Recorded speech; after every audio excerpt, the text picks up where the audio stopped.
Hey everybody, it's that time again. Time to talk about what's going on, not just in Dallas-Fort Worth, but the Collin County area. So this week, big numbers. Before I get into the numbers, I always like to give context. So we all know the Fed cut rates, and they're predicted to cut up to 3 more times, twice this year, once next year. However, the 10-year Treasury bill is rising, so mortgage rates rose a little. And we have to keep a watch on it because inflation came in hotter than they thought. And the overnight rate will cut your car loans, credit cards, short-term loans, but not mortgage rates.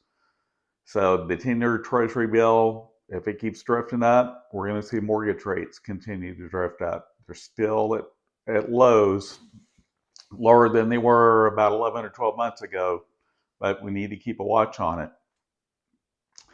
And I think the sellers got the message that buyers are coming. Well, buyers, there's a ton more listings out there, still opportunities for you, but I can see sellers thinking it's shifting for them. You're going to see that in the numbers today, really big jumps. So all across Dallas-Fort Worth, there were 7,357 new listings to the market. That's up 3,641 from the week before. 1,143 homes went back on the market at 464. Sellers, this is a message to you. Buyers are picky. If you don't make repairs, or there's issues with your home, or give concessions, at least in lieu of repairs, your house is going back on the market. I'm seeing that more and more, and the numbers show that there. That's over double, almost triple. 1,138 home sellers increased across their home, up 725 from the week before. In this environment, not a good move is my opinion, because look at this next number. 10,871 home sellers reduced the price of their home. That's up 5,057 from the week before. These sellers got the message. Sellers, that's the message. It is not a seller's market. Buyers, it's more favor to you. It's not a buyer's market because we're not in a balanced market. We have about 4.3 months of inventory, give or take, in Collin County.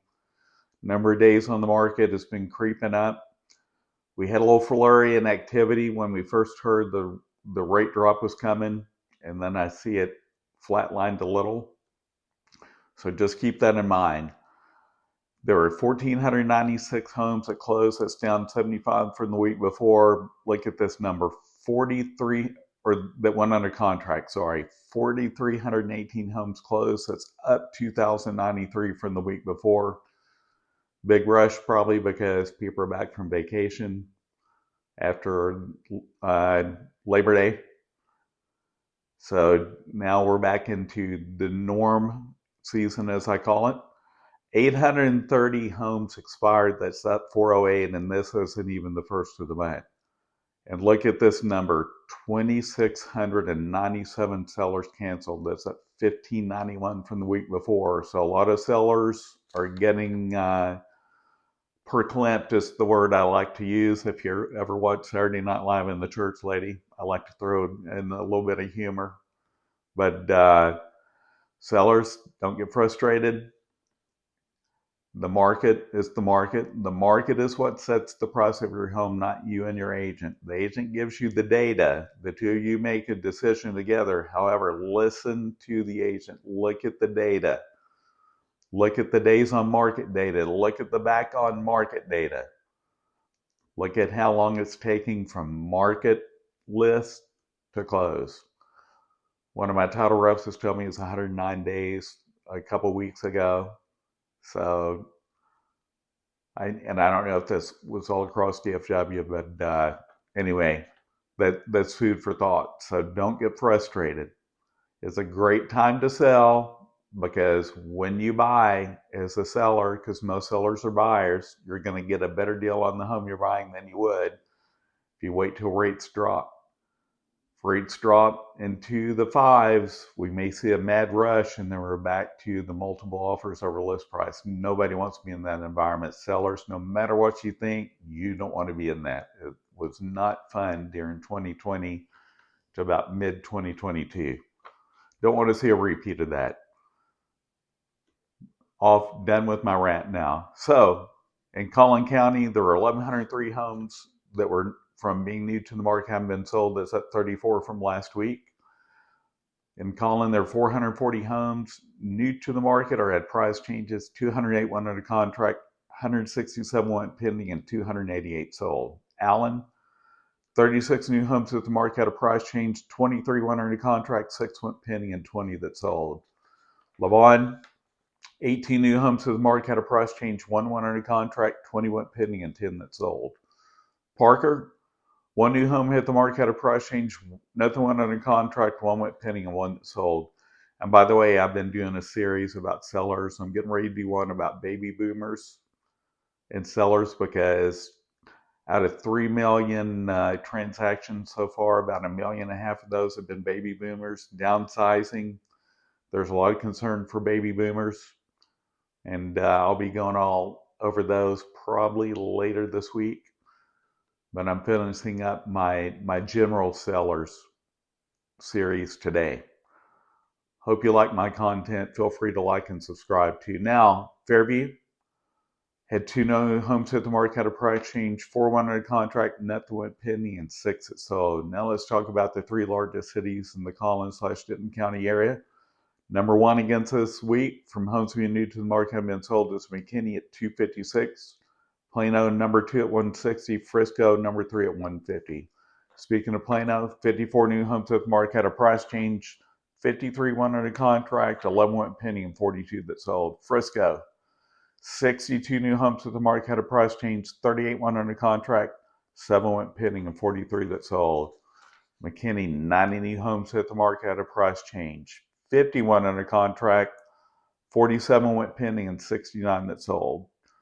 Farmersville, 14 new homes to the market had a price change. 2 went under contract, 9 went pending, and 9 that sold. Wide Awake Wylie, 12 new homes at the market had a price change. 15 went under contract, 3 went pending, and 16 that sold.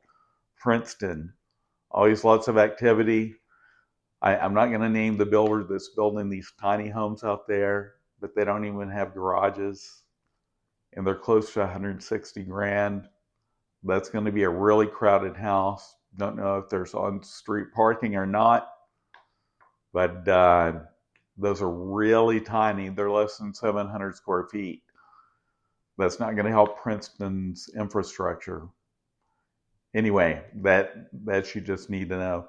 61 new homes hit the market had a price change there. 8 went under contract, 32 went pending, and 27 that sold. If you have any questions about the Princeton area, be sure and reach out to me. Always caution about the pits and muds out there, and they're past the building moratorium, and they have improved at least some of the roadways that go out there. I don't live too terribly far. I do see an improvement, at least on the way to, as we call, the bait sandwich shop out this way. Melissa, for all the Buc-ee's lover, 14 new homes at the market had a price change. 3 went under contract, 4 went pending, and 8 that sold. Anna, man, you guys really got hit last night with the hail and the rain. I hope everybody's okay. Hope you have a good roofer. If you need one that's honest, let me know. I know a few, because you're going to need one. 19 new homes at the market had a price change there. 7 went under contract, 4 went pending, and 13 that sold. Van Alstyne, 20 new homes at the market had a price change. 3 went under contract, 3 went pending, and 7 that sold. Hope you're finding my content useful. And I hope if you're a seller, you've been watching that, I'd love for you to like, share, subscribe, tell your friends, tell your enemies too. My dog Augustus would love it. So would I. See you next week. Have a great one. Enjoy the cooler weather.